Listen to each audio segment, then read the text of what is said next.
This is Andre Touchy-Feely. You're listening to the Verbal Scrap Podcast. Let's get weird. This is the Shark, Anthony Avila. You're listening to Verbal Scrap. This is Justin, the Raw Deal Basement. You're listening to Verbal Scrap. This is Nan Fan, and you're listening to the Verbal Scrap Podcast. I'm a fighter. That's what I'm going to do. I'm going to go in there. I'm going to fight. Hey, this is Dave Hirschbein, MMA Gold, and you're listening to the Verbal Scrap. I've worked so hard to do what I got to do in here. I took so much blood for this sport. I took so much pain, everything for the sport. Hey, y'all, this is Zeke Johnston. You're listening to SRMMA.com Verbal Scrap. Stay tuned. They got some good stuff coming up.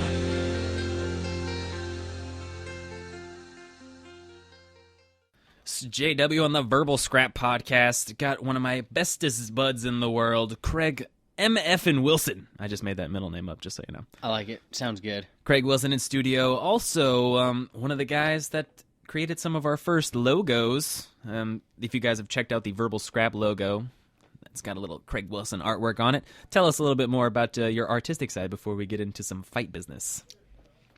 I like drawing stuff, and you asked me to draw a logo, and I was like, people punching and kicking each other and strangling each other? Yeah, we can work this out. You did show me your Mark Hunt, Stefan Struve picture recently, so every now and then you get a little something in your butt, you see a cool picture, you want to draw it? What's up? Yeah, that was just a sort of... some of you may have seen it, maybe not. There's a photo from the Hunt-Struve match when Hunt is just about taking him out. Spoilers, I guess. You know, it's been a while. It should not be. You know, hey, I don't know what these. Did you know that Willie gets freed in the movie? No. Have you ever seen that? Spoiler. Spoiler. Damn it, Joe. That was on my to-watch list.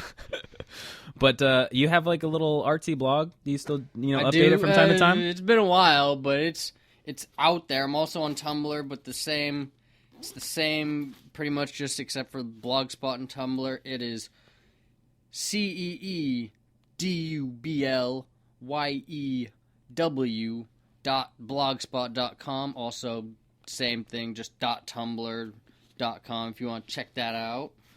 And check out some of my drawings and such. And a little bit more about your martial arts side for the fans who are going to be wondering when we talk about some UFC stuff. Who the hell's this guy? You've dabbled in judo, some jits. Yeah. You know, what do you find most exciting about tossing people around?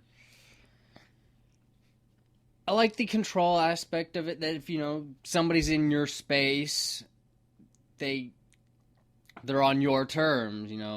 Get in your personal business, and you're like, hey, I was just going for a walk, buddy. And then they're like, no, we got some business. Like, okay, and chuck them on their back. Well, they got judo toss. Then once they're on their back, you can do whatever. Puts you in a dominant position. You can pin them, you can armbar them, you can choke them, you can disengage and run away. Whatever, you've got options. So it's really nice. It's always hard to prove in hindsight that you were calling stuff right on the money, but me and this man, we were watching some fights, and we were just calling fights all day long exactly how they were going to go. And now we're going to discuss some UFC stuff that's been happening recently. UFC 165, obviously. Jones-Gustafsson. I had mentioned before, it was kind of like when you pick the same video game character and they just make him a different color. It was like White Jones versus Black Jones. Yeah, they were very well matched up physically. Well, for you guys that haven't had a chance to check it out, there will definitely be a spoiler. Decision victory for the champion John Jones.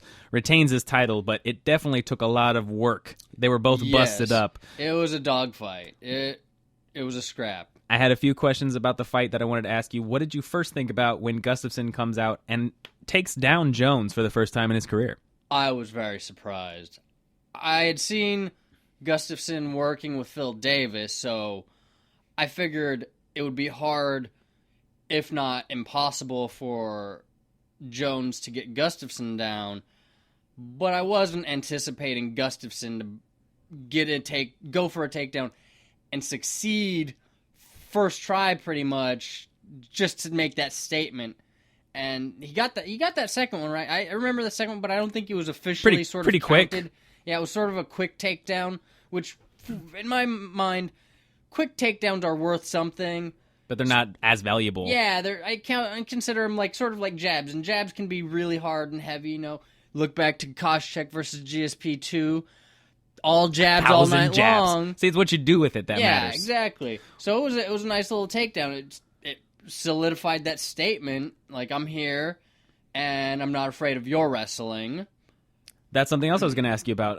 Obviously, people have been hyping the Gustafsson-Jones matchup as a potential matchup when Gustafsson was, initially taking care of guys in the UFC. Yeah. What'd you think about Gustafsson's confidence? It seemed like he was very. I thought he had the confidence. I was leaning more towards Jones in this fight, which is fair. Yeah, it's. They have some at least one common opponent in Shogun, and Gustafsson's looked good. But he hasn't looked as good previous to the title fight as Jones had, so I wasn't really as hyped on Gustafsson as say you were, but I definitely respected what he brought to the table, especially with his length. It was his height and length that made me really interested in the matchup. I wanted to ask you about your BS meter on something Jones said afterwards. He said he wasn't surprised when Gustafsson took him down, and being that's the first time he was taken down inside the UFC, do you think he really wasn't surprised that Gustafsson took him down, or do you think, it's Hard just to call. saying that? I mean, well, it's the BS meter. You got to give an he's answer. Probably aware that that Gustafsson was training with Phil Davis, and for all I know, maybe Jones wasn't training his wrestling as hard as and he was aware of it afterward, in hindsight, I should have trained my wrestling more. So I don't necessarily think he's BSing too much on that. I could see that he, immediate hindsight, I didn't train my wrestling enough for this fight. Now, Gustafsson's striking looked on point in the first couple rounds. Yeah. He was keeping the distance well. Movement was really good. Yeah. What did you think about the way Gustafsson was able to stop all of Jones's takedowns?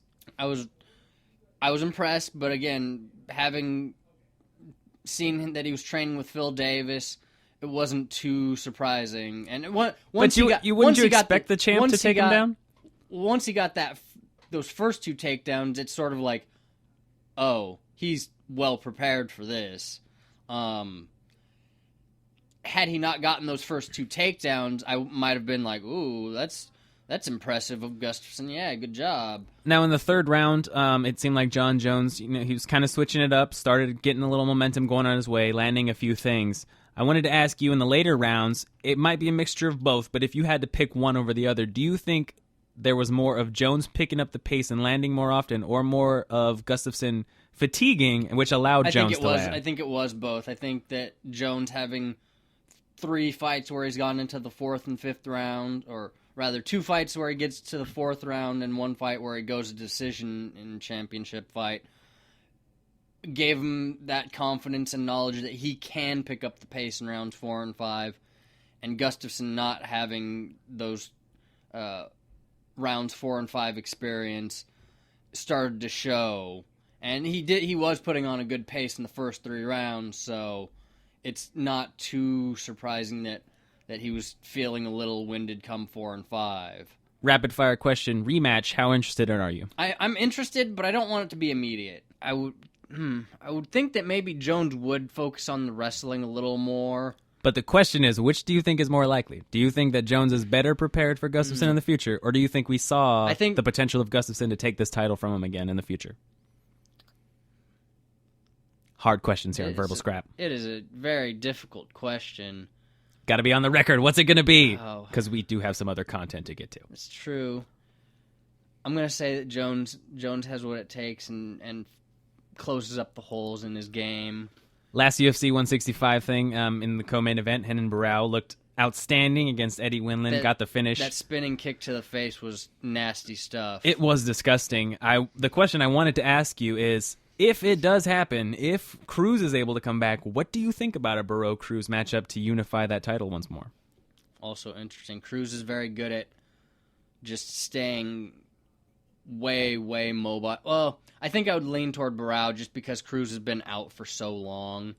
I mean, and that's a difficult first fight back. Absolutely. I mean, a few fighters come back, bounce back the way, or to their prime fighting shape after such a long, like GSP against Khan. He was out for a while, but he came back pretty good.